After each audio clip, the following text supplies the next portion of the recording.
Good morning class 7। As you all know, last class में हमने एक न्यू चैप्टर शुरू किया था हिस्ट्री का। The name of the chapter is the sultans of Delhi.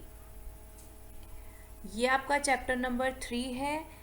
Chapter number 1 and 2 आपके सिलेबस में नहीं है, लेकिन ये चैप्टर मैं आपको इंटरलिंक्ड करके बताऊंगी ताकि आपको एक बेसिक आइडिया रहे कि चैप्टर 1 और 2 में क्या था। फाइन। तो हमारा पहला टॉपिक है इस चैप्टर का background. Delhi was transformed under the Delhi sultans establishment after the defeat of Prithviraj Chauhan in 1192। अब ये क्या है, पिछले चैप्टर जो था चैप्टर नंबर 2, उसमें कौन था, हमारा नेटिव रूलर जिनका नाम था पृथ्वीराज चौहान, वो रूल कर रहे थे।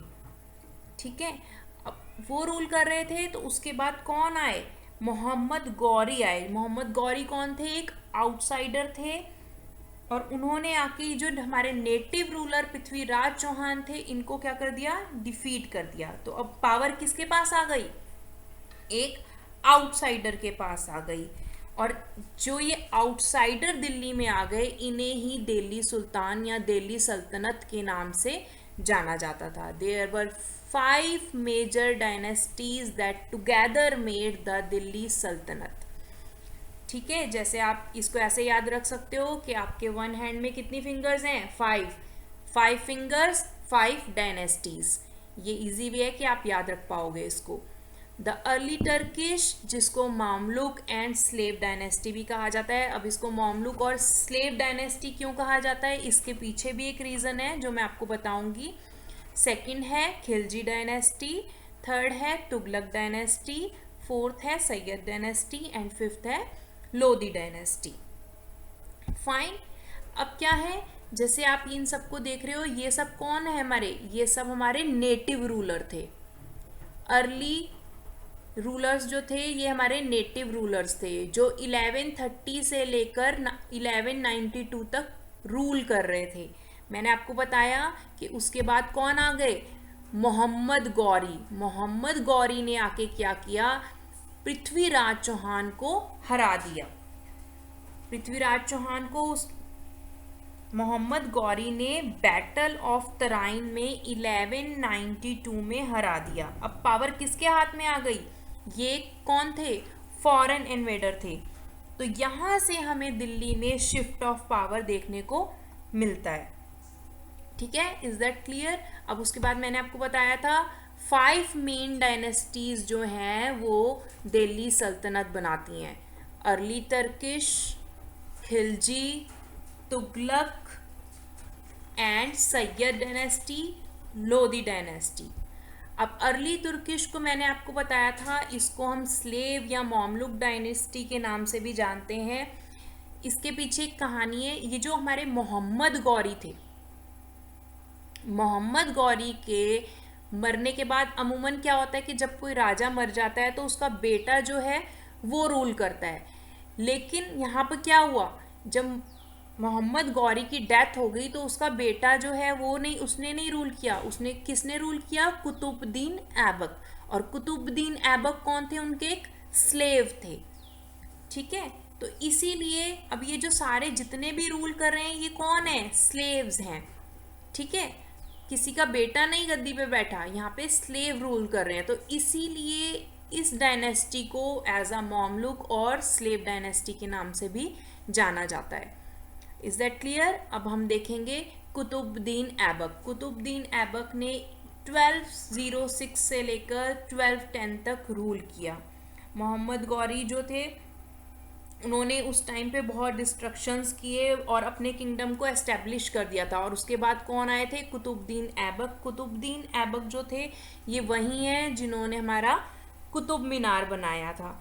ठीक है, और उसके बाद कौन आए, शमशुद्दीन इल्तुतमिश। शमशुद्दीन इल्तुतमिश ने भी बहुत इम्पॉर्टेंट रोल प्ले किया एक्सपेंड ऑफ दिल्ली सल्तनत। दिल्ली सल्तनत को बढ़ाने के लिए इन्होंने बहुत इम्पॉर्टेंट रोल प्ले किया। अब उसके बाद क्या, कौन आया, उसके बाद शमशुद्दीन की डॉटर रज़िया सुल्तान आई। अब रज़िया एक फीमेल रूलर थी। और उस टाइम पे कैसी सोसाइटी थी, मेल डोमिनेटिंग सोसाइटी थी, तो इसलिए बहुत सारे लोग रज़िया को पसंद नहीं करते थे क्योंकि वो एक फीमेल थी। और जैसे कि आप देख रहे हो 1236 से लेकर सिर्फ 40 तक ही इसने रूल किया, यानी कि इसको जल्दी, मतलब इसके 4 साल बाद ही इसको मार दिया गया। अभी हम आगे पढ़ेंगे रज़िया सुल्ताना के बारे में भी आगे। अब उसके बाद कौन आए, गियासुद्दीन बलबल। और गियासुद्दीन बलबल ने कब तक रूल किया, 1266 से लेकर 1287 तक। ये समझ में आया आपको टर्किश रूलर्स। उसके बाद आए हमारी खिलजी डायनेस्टी। खिलजी डायनेस्टी में कौन थे, जलालुद्दीन खिलजी एंड अलाउद्दीन खिलजी। अलाउद्दीन खिलजी ये वही है, आपने मूवी पद्मावत देखी होगी, उसमें जो रणवीर सिंह रोल प्ले कर रहे हैं वो कौन, किसका रोल प्ले कर रहे हैं, अलाउद्दीन खिलजी का। और वो अपने चाचा को मारते हैं, वो उसके चाचा कौन थे, जलालुद्दीन खिलजी, जिनको मार देते हैं। ठीक है, क्लियर है। तो ये कब तक रूल करते हैं, ये सब 1296 से लेकर 1316 तक। और उसके बाद आ जाती है तुगलक डायनेस्टी। तुगलक डायनेस्टी कब से लेकर कब तक है, 1320 से लेकर 1414 तक।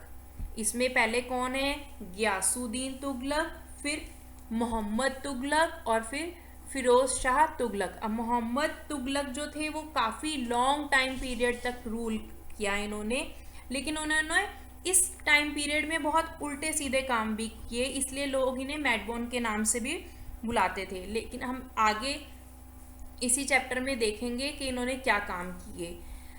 अभी बेसिकली मैं सिर्फ आपको नाम बता रही हूँ, आपको इसको रटने की ज़रूरत नहीं है। ये मैं आपको एक बेसिक आइडिया दे रही हूँ कि कौन कौन आएगा। जब हम इस चैप्टर को करेंगे तो ये नाम आपको ऑटोमेटिकली याद हो जाएंगे।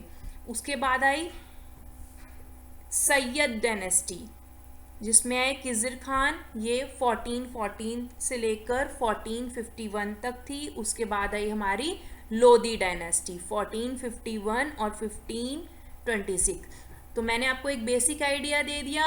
ये 5 डायनेस्टी मिलकर दिल्ली सल्तनत या दिल्ली सुल्तान के नाम से जानी गई। अब हम नेक्स्ट क्लास में सोर्सेज करेंगे। आज की क्लास यहीं तक। Thank you.